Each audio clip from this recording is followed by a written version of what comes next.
Bon, bah, l'attaque des Bleus est quand même super en forme, franchement. 8 buts en 2 matchs, c'est chaud. Salut à tous, et foot de la famille, c'est Thomas, fin du match entre la France et l'Islande. 4 buts à 0. Un but de Mbappé, un but de Giroud, un but de Griezmann, un but de Samuel Umtiti. En plus, les défenseurs marquent des buts, c'est ouf. Du coup, les Français qui sont tranquilles, hein, premier du groupe avec la Turquie, qui a battu l'Albanie 4 buts à 0. Donc le vrai duel, ce sera la France et la Turquie, évidemment, dans ce groupe H. Allez, c'est parti, le débrief en 5 points, en 5 minutes. Allez, le premier point pour moi, c'est la France. Donc, comme contre la Moldavie, on a vu qu'ils ont eu un tout petit peu de mal contre les blocs bas. Je dis par ça qu'ils avaient du mal à percer la défense, le coffre-fort islandais. Ils mettaient des coups.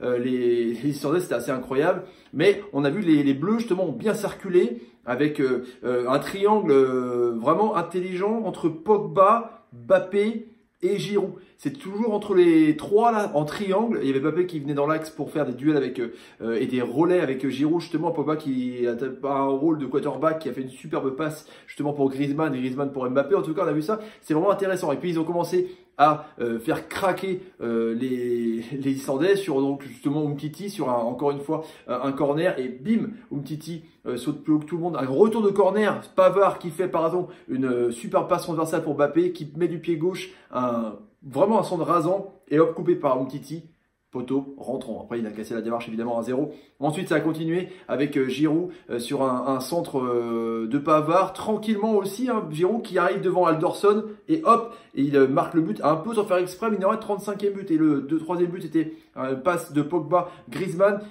dans l'axe pour Mbappé qui contrôle un petit peu juste devant le gardien de but, Alderson, et puis il met un troisième but, et puis le quatrième but c'était Griezmann tranquillement avec un petit relais, puis il pique hop devant Alderson, encore une fois 4 buts à 0. Donc tranquillement les Bleus, franchement assez intéressant, assez constant, fort de leur fête, pour du monde, bien. Deuxième point pour moi, c'est vraiment l'attaque des Bleus.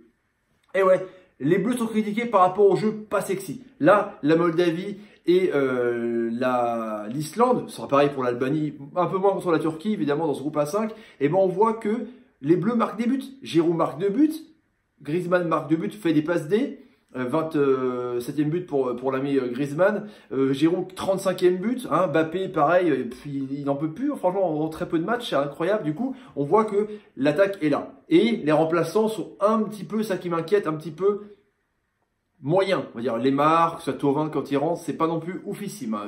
Coman est blessé le pauvre à chaque fois. En tout cas, on voit Mbappé est le patron de cette équipe, point de vue attaque, point de vue fougue, c'est le patron de la fougue. Giroud, c'est le pivot de basket qui marque des buts. On lui demande que ça, marquer des buts, mais en tout cas, il est bien en déviation. Et puis Griezmann, c'est le patron meneur de jeu. C'est un peu chef d'orchestre qui redescend, qui aiguille, qui centre. C'est vraiment intéressant. Toute l'attaque des Bleus qui est en forme. Et ça fait plaisir. Le troisième point pour moi, c'est N'Golo Kanté qui a été énorme. Franchement, j'ai titré Kanté un monstre. Il n'a pas été meilleur joueur de la première ligue pour rien quand il était champion avec Leicester, évidemment. Mais il est monstrueux. Dans le sens où je trouve que malgré son petit gabarit, il a résisté au milieu de terrain. Sigurdsson, Magnusson, il mettait des coups de ouf. C'était à la limite, ils ont pris des cartons jaunes. Mais j'ai trouvé vraiment que ce mec, j'appelle la tondeuse à gazon, il est incroyable.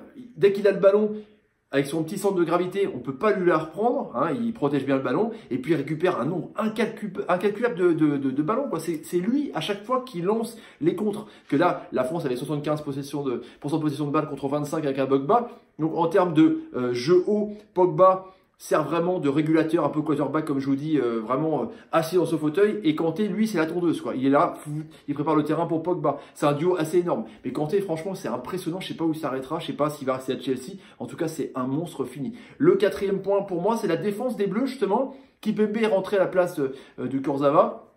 J'ai trouvé que Kurzawa est bon. Je suis pas un grand fan de Kurzawa, parce que je me disais, il est déjà en bleu alors qu'il vient de revenir du PSG.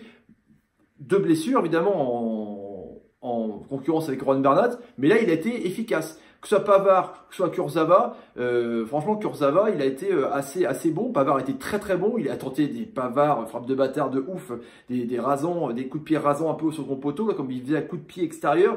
Là il a fait vraiment un bijou de caviar sur Giroud juste devant Alderson. Pavard était très bon, il est monté, il dédoublait bien avec Mbappé. Pareil pour l'autre côté avec Matuidi et Kurzawa. Franchement les deux latéraux étaient très bons. La défense centrale pareil est vraiment ils dégagent une assurance déjà parce qu'ils marquent des buts, ils montent contre les équipes bloc bas, ils font le surnombre. Un peu tard, c'est vrai qu'il a fallu attendre 10-15 minutes pour que la défense centrale, Umtiti, Varane, concurrent en Liga évidemment, fasse un petit peu le pressing devant pour essayer d'apporter un petit peu de surnombre justement, mais ils l'ont fait, ils montent sur les corners, ils marquent un but chacun, donc c'est vraiment très très bien. Le cinquième point pour moi, c'est donc les résultats avec la blessure de Ronaldo, quoi. Blessé à la cuisse, tout seul. Une blessure, quand c'est une pointe avant la déchirure, c'est 3 semaines, quoi. La Champions League arrive dans 20 jours exactement. Ça va être chaud. Un partout contre la Serbie. 0-0 contre l'Ukraine. 2 points seulement dans le groupe. Mauvaise opération pour la Seleção d'Asquinhas, attention. L'Angleterre avec Kane qui fout des tôles de ouf, hein, 5-0, la 5-1, ils sont vraiment incroyables. L'Angleterre qui sont donc 3e de la dernière Coupe du Monde. Dans le Final Four pour l'UEFA National League Motherfucker. Franchement, attention à l'Angleterre, attention. Voilà, mais pour le débrief en 5 points du soir, n'hésitez pas encore une fois à vous abonner à la chaîne, partager la vidéo sur Twitter, Facebook, Instagram et Snapchat et à mettre des commentaires ce que vous pensez un peu de la prestation française, ukrainienne, portugaise, islandaise, comme vous voulez. Et un petit pouce quand Pogba fait une bonne passe. Merci Polo, t'as dit. Et franchement, il est fort. Salut, salut, salut, salut et salut. Demain, Maroc-Argentine. Ça va être chaud, ça va être chaud, ça va être chaud. Si, ça va être chaud.